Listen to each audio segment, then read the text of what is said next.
அனைவருக்கும் வணக்கம். நான் லலிதா எம்ஜி 6. இன்றைய வீடியோ எது பற்றி எடுக்க போகிறேன்னா, எது சம்மந்தப்பட்ட வீடியோ என்றால்,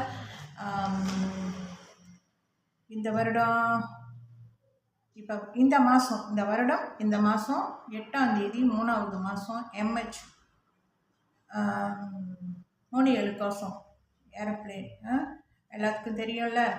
2014 காணாமல் போனது தெரியும்ல. அது காணாமல் போனே அப்புறம் கண்டுபிடிச்சிட்டாங்க, பேசஞ்சர் கிடைக்கல. அந்த அந்த அந்த 2014 8ஆம் தேதி 3ஆம் மாதத்துலேருந்து இப்போ இந்த வருஷம் 8ஆம் தேதி 3வது மாதம் வரைக்கும் 11வது வருட நினைவு நாள், ரிமெம்பரன்ஸ் டே. 11வது வருட ரிமெம்பரன்ஸ் டே நினைவு நாள் 37 கோசம் MH 37 கோசம் மலேசியா ஏர்லைன்.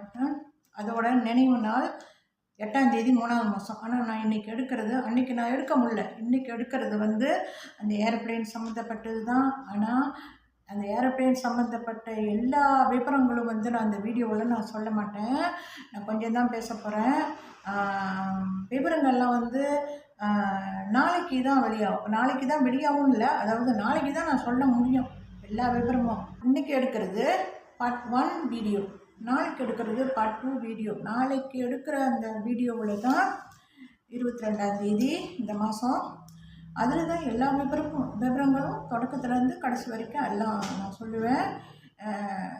எந்த ஏர்போர்ட்லேருந்து அது வெளியாச்சு, அதுக்கு பிறகு அது பீஜிங் சீனாவுக்கு போகிறதுக்கு முந்தி அது எந்த வழியாக போய் எப்போ அந்த MH 37 கோசத்தோட அந்த ஏர்ப்ளேனோட ராடார் வேலை செய்யலை, அதுக்கு பிறகு ஏர்ப்ளேனுக்கு என்ன நடந்திருக்கும் அதை நான் கொஞ்சம் குறிப்பு சொல்கிறேன். ஓகே, நாளைக்கு கொஞ்சம் எல்லாம் விபரமாக சொல்லுவேன்.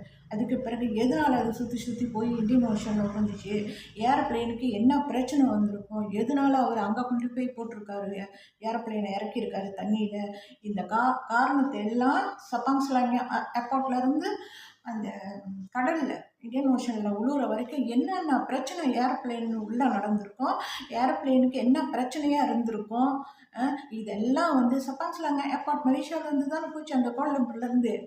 அதெல்லாம் மெயின் இன்டர்நேஷ்னல் ஏர்போர்ட், அங்கேருந்து தான் போச்சு. ஆனால் ஏரோப்ளேனு கிளம்பி வெளியானது கொத்தாபர் கிளாந்தான்லேருந்து தான் ஏரோப்ளேன் வெளியாகி அங்கே போய் சப்பாங் ஸ்லாங் ஏர்போர்ட்லேருந்து பேசஞ்சரு, இங்கேருந்து போன பேசஞ்சர் அங்கே இறங்கி அங்கே தான் ஏரோப்ளேன்லேருந்து பீஜிங் சீனாவுக்கு போயிருக்காங்க. அப்படி தான் இந்த கதை இப்படி தான் வந்திருக்குன்னு நினைக்கிறேன். ஜாரியா மாட் ஷாவை பற்றி நான் இப்போ நாளைக்கு தான் எல்லாம் விளக்கமாக சொல்லுவேன், தொடக்கத்துலேருந்து கடைசி வரைக்கும் என்னென்ன நடந்திருக்குன்ட்டு. அதாவது என்ன நடந்திருக்குன்னு என்னோடய யூகத்தில் நான் சொல்கிறேன். ஓகே, நாளைக்குள்ள வீடியோ. இன்றைக்கு அவர் ஏரோப்ளேன் சம்மந்தப்பட்டது நான் எதுவும் சொல்லலை, அவரை பற்றி நான் சொல்கிறேன். யார்? ஜாரியா மாட் ஷா பற்றி நான் சொல்கிறேன்.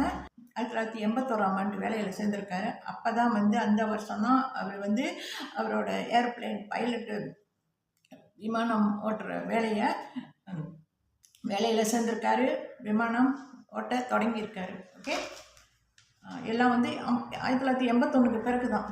விமானம் ஓட்டுவதில் அவர் நல்ல தேர்ச்சி பெற்றவர், நல்ல அனுபவசாலி. ரொம்ப நாள் ஏரோப்ளேன்லாம் ஓட்டி அனுபவம் இருக்குது. அவர் 37 கோசம் ஓட்டிக்கிட்டு போகிறப்ப அவர் எந்த மிஸ்டேக்கும் பண்ணியிருக்க வாய்ப்பு இல்லை. ஏன்னா ஏரோப்ளேன் நல்லா ஓட்ட தெரிஞ்சவர் இல்லை, எல்லாம் பயிற்சி பெற்றவர் இல்லை, அனுபவமில் இருக்குல்ல. 81வது ஆண்டு 1981 வேலைக்கு சேர்ந்திருக்காருன்னா இப்போ 2014 வரைக்கும் எத்தனை வருஷம் அவருக்கு அனுபவம் நினச்சி பாருங்க. 2014 தான் ஏரோப்ளேன் இந்த மாதிரி ஆகிருக்கு.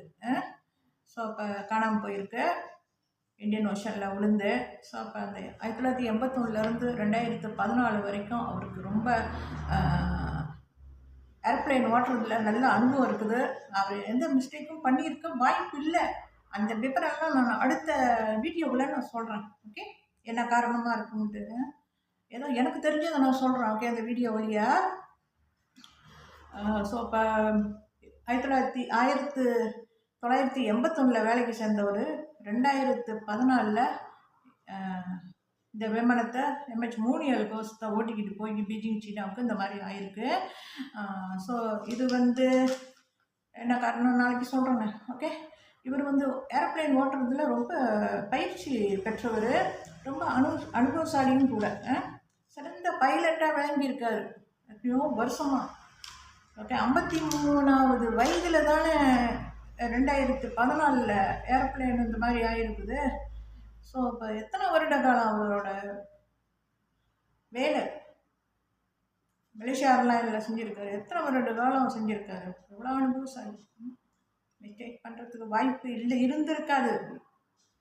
ஏதோ காரணம் இருந்திருக்குது, அவருக்கு பின்னணியில் என்னமோ எல்லாம் விஷயம் இருந்திருக்குது. அதனால தான் ஏரோப்ளைன் இப்படி போயிருக்கே தவிர அவர் வந்து மிஸ்டேக் பண்ணாரா என்ன அதுன்ட்டு இப்போ நான் ஒன்றும் சொல்ல முடியாது.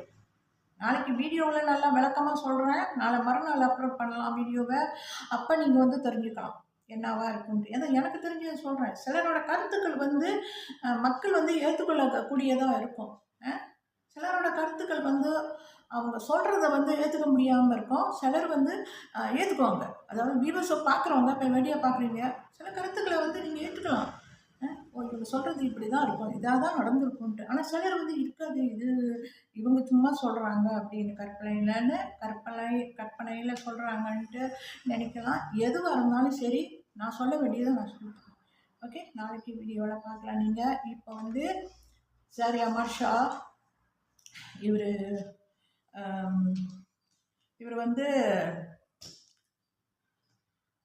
இவர் வந்து மலேசியா ஏர்லைன்ஸ் வழியாக உலகத்தில் உள்ள எத்தனையோ நாடுகளுக்கு பல வருடங்கள் விமானத்தை ஓட்டி சென்றிருக்காரு. எத்தனை நாடுகள்னு நம்மளுக்கு எனக்கு தெரியாது, எல்லாத்துக்கும் தெரியாது, உங்களுக்கும் தெரியாது, எனக்கும் தெரியாது. மலேசியா ஏர்லைனுக்கு தெரியும் எந்தெந்த நாட்டுக்கு 1981 2014 வரைக்கும் எந்தெந்த நாட்டுக்கு ஓட்டிக்கிட்டு போயிருக்காரு அப்படின்னு அவங்களுக்கு தெரியும். எல்லாம் இருக்கும் இல்லை, குறிப்பு எல்லாம் எழுதி வச்சுருப்பாங்கல்ல. அவரோட குடும்பத்தில் எத்தனை பேர் மொத்தம்னா, பெரிய குடும்பம்னு சொல்லிட்டேன். அதாவது ஜாரியா மாஷாவோட குடும்பம், அப்பா அம்மா பிள்ளைங்க, அப்பா அம்மாவுக்கு பிறந்த பிள்ளைங்கள்ல எல்லாம் மொத்தம் வந்து 9 பேர். 9 பேரில் ஜாரியா மாஷா வந்து 8வது பிள்ளை, கடைசி பிள்ளைக்கு மூத்த பிள்ளை. இவர் பிறந்தது 1961 ஜூலை மாதம் 31ஆம் தேதி பிறந்திருக்காரு. ஏன்னா இன்டர்நெட்டில் குறிப்பு சொல்லுது, அதுதான் நம்ம சொல்ல முடியும். உண்மையாக பிறந்த வருஷம் 1961 62 தெரியல. வயசு 53 இருக்கு, 53 54 அதுவும் தெரில. ஓகே, அது பரவாயில்ல, இருந்துட்டு போகுது. ஸோ இப்போ இவர் குடும்பம் வந்து பெரிய குடும்பம்னு சொல்லிட்டேன். 9 பிள்ளைகளில் இவர் 8வது பிள்ளைன்னு. இது ஒன்று. இவர் ஜாரியா அமர் ஷாவுக்கு வந்து 2 பிள்ளைங்க, ஆண் 1 பொண்ணு 1, 2 பிள்ளைங்க இருக்குது ஜாரியா அமர் ஷாவுக்கு.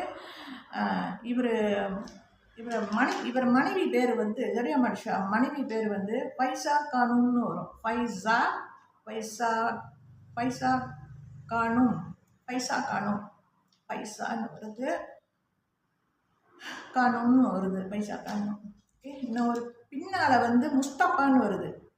பைசா கானூன் முஸ்தபா, இவங்க பேர் ஜாரியா அமர் ஷாவோட மனைவி பேர். ஓகே, இவங்களுக்கு இந்த 2 பிள்ளைங்கன்னு சொன்னோம்ல, இவங்க 2 பிள்ளைங்களில் ஆண் 1 பொண்ணு 1ன்னு சொன்னேன். அதில் மக பேர் வந்து ஐஷா ஜஹாரி. ஐஷா பொம்பளை பிள்ளை பேர் வந்து ஐஷா, ஆம்பளை பையன் பேர் வந்து அம்மாட்னு வரும், அம்மாட் சேத் ஜஹாரின்னு வரும். 2 பிள்ளைங்க பேர் நான் சொல்லிட்டேன். ஓகே, ஸோ இப்போ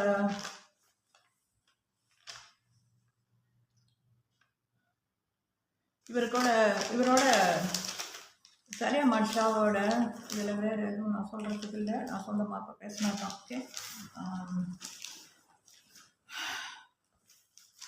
இந்த பைலட்ஸ் இருக்காங்கல்ல, ஜாரியா அமர் ஷாவோட பீஜிங் சீனாவுக்கு போன பைலட்ஸ், அவரோட இன்னொரு பைலட்டும் போயிருக்காரு. அவர் கோ பைலட், அவர் பேர் வந்து ஃபாரூக் அப்துல் ஹமீட். அவர் கல்யாணம் ஆகாதவர். ஸோ அவர் அவர் கல்யாணம் ஆகாதவர், ஆனால் ஒய்ஃப் கேர்ள் ஃப்ரெண்ட் இருக்காங்கன்னு போட்டிருக்காங்க. இன்டர்நெட்டில் நிறைய ஃபோட்டோஸ் இருக்குது. ஜாரி அஹ்மத் ஷாவோட ஃபோட்டோவையும் இவர் கோபைலட்டு இவர் பரக் அப்துல் ஹமீத் ஃபோட்டோவும் முன்பு நான் பார்க்குறப்ப கேர்ள் ஃப்ரெண்ட்ஸ் ஃபோட்டோவெல்லாம் ரொம்ப இல்லை. இப்போ நிறைய ஒட்டி வச்சுட்டாங்க கேர்ள் ஃப்ரெண்ட்ஸ் ஃபோட்டோ. இந்த இவங்க இவங்க இவங்க இவங்க என்னன்னு விவரமும் எல்லாம் கூடி போச்சு. முன்பு ஆரம்பத்தில் நான் பார்க்குறப்ப இவ்வளோ இல்லை கேர்ள் ஃப்ரெண்ட்ஸ் ஃபோட்டோ. ஜாரி அஹ்மத் ஷாவோட கேர்ள் ஃப்ரெண்ட்ஸ் இருக்குதான். அது மட்டும் இல்லை, அவர் கோபைலட்டுக்கும் இருக்குது. அவர் கல்யாணம் பண்ணாதவர். எல்லா ஃபோட்டோவையும் கொண்டாந்து இன்டர்நெட்டில் போட்டாங்க. நிறைஞ்சு போச்சு, கூடி போச்சு ஃபோட்டோஸு. பொம்பளைங்க இதை இவங்க இவங்க இவங்க இவங்கன்னு. ஓகே, ஸோ முன்பு இன்டர்நெட்டில் இவங்க கோபைலட்டை பற்றியும் இந்த ஜாரி அஹ்மத் ஷாவை பற்றியும் இருந்த விவரங்கள் இப்போ ஃபோட்டோஸ் எல்லாம் கூடி போச்சு, கூடிருச்சு. ஃபோட்டோஸ் கூடி போச்சு, நிறையா ஒட்டி வச்சுருக்காங்க. அவருக்கு கேர்ள் ஃப்ரெண்ட் இருக்கான். யார்? ஜாரி அஹ்மத் ஷாவுக்கு. இன்னொன்று சொல்கிறேன், இந்த மதன் கௌரி இருக்கார், அதான் இந்தியாவில் இந்த கருப்பு பெல்ட்டெல்லாம் வாங்கினவர் இருக்கார் மதன் கௌரி, யூடியூப் சேனல்காரரு. அதாவது பெரிய கிரியேட்டர், அது பெரிய கிரியேட்டர். அவர் யூடியூப் வீடியோ கிரியேட்டர்.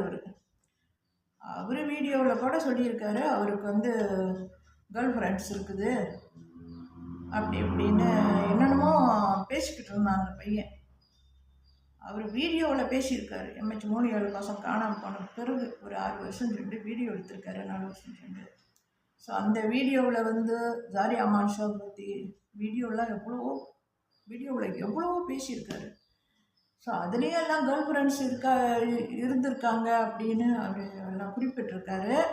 அதை நான் சொல்ல விரும்பலை. ஓகே, அவரும் பேசியிருக்காரு. இன்டர்நெட்லேயும் இப்போதைக்கெல்லாம் நிறையா கிடக்குது. ஓகே, நாளைக்கு மதன் கௌரியை பற்றி நான் வீடியோவில் எல்லாம் முழுசாக தொடக்கத்துலேருந்து கடைசி வரைக்கும் நான் வீடியோ சொல்லி முடிப்பேன்ல, அதில் இந்த பையன் சொன்ன விஷயத்த அதில் நான் குறிப்பிடுறேன். இதில் வேண்டாம், இந்த இதில் வேண்டாம். இது ஜாரி அஹ்மத் ஷாவோட குடும்பத்தை பற்றி நான் இப்போ குறிப்பிட்டு சொல்ல போகிறேன்.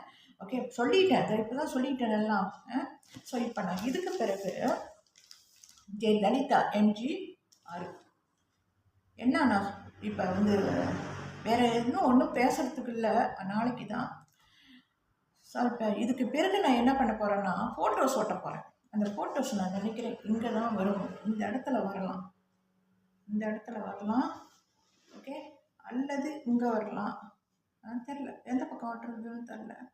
ஓகே, இந்த 2 சைட்டில் ஏதோ ஒரு பக்கம் நான் ஃபோட்டோ ஸ்டிக்கர் வழியாக ஒட்டுவேன். பிறகு எடிட்டிங் பண்ணுறப்ப அதிலெல்லாம் நிறையா நான் ஃபோட்டோஸ் எல்லாம் நான் வைக்கிறேன். இந்த பக்கமாக நான் வைக்கிறேன். நான் நினைக்கிறேன் இந்த சைட்டில் தான் வைக்கலாம். ஓகே, இந்த பக்கம் வைக்கலாம்னு நினைக்கிறேன். ஸ்டிக்கர் வழியாக ஒட்டுறேன். ஓகே, அந்த ஃபோட்டோவில் ஜாரி அஹ்மத் ஷாவோட ஃபோட்டோ ஒட்டுறேன் ஸ்டிக்கர் வழியாக. அவர் மனைவி கூட எடுத்ததும் நான் ஒட்டி வைக்கிறேன். அவரோட ஜாரி அஹ்மத் ஷாவோட பிள்ளைங்க 2 பேர் இருக்காங்கல்ல, பொண்ணு ஒன்று ஆண் ஒன்று, ஐஷா ஒன்று, அந்த அவர் அம்மாட்ட ஒன்று, அந்த 2 பேரோட ஃபோட்டோவையும் நான் வைக்கிறேன். ஃபேமிலி ஃபோட்டோஸாக நிறைய எடுத்திருக்காங்க. அது இன்டர்நெட்டில் இருந்துச்சு. அதை நான் சாரி எக்ஸ்கியூஸ் மீ, அதை நான் காப்பி பண்ணி ஸ்க்ரீன்ஷாட் பண்ணி நான் என் ஆல்பத்தில் வச்சுருக்கேன். அதில் இங்கே ஒட்டுறேன். ஓகே, அவங்க ஃபேமிலி ஃபோட்டோலாம் நிறைய எடுத்திருக்காங்க. ஜாரி அஹ்மத் ஷாவோட மகளோட கணவர், அவர் பேர் அன்வர்னு வருது. உண்மையோ பொய்யோ தெரில, அதெல்லாம் அவங்களுக்கு தான் தெரியும்லாம். இன்டர்நெட்டில் போட்டவங்களுக்கு அந்த ஜாரி அஹ்மத் ஷா மனைவி அவங்க குடும்பத்துக்கு தான், பிள்ளைங்க மகனுக்கு தான் தெரியும், பிள்ளைங்க மகளுக்கு தான் தெரியும். இப்போ நாளைக்கு நான் வீடியோ அப்லோட் பண்ணின பிறகு நீங்கள் எல்லாம் யோசித்து நீங்கள் முடிவு பண்ணலாம். இப்போ நான் சொல்கிறது வச்சு இது இப்படியா இருக்கலாம் அல்லது இப்படியா இருக்கலாம், இது உண்மையாக இருக்காது, பொய்யா இருக்கலாம், அப்படி இப்படின்னு யார் எப்படி வேணாலும் நினச்சிட்டு போங்க. ஓகே, நான் இப்போ உள்ளது சரியா மச்சா ஃபேமிலியை பற்றி இன்னும் கொஞ்சம் விவரங்கள்லாம் நான் சொல்லிட்டேன். ஓகே, இதை நான் வந்து இதுக்கு பிறகு இந்த வீடியோவை லலிதா எம்ஜி ஆர். ஓகே, நான் இந்த வீடியோவை இதனுடன் முடிச்சுக்கிறேன். ஓகே, இந்த வீடியோவை இதனுடன் முடிச்சுக்கிறேன். தேங்க்யூ.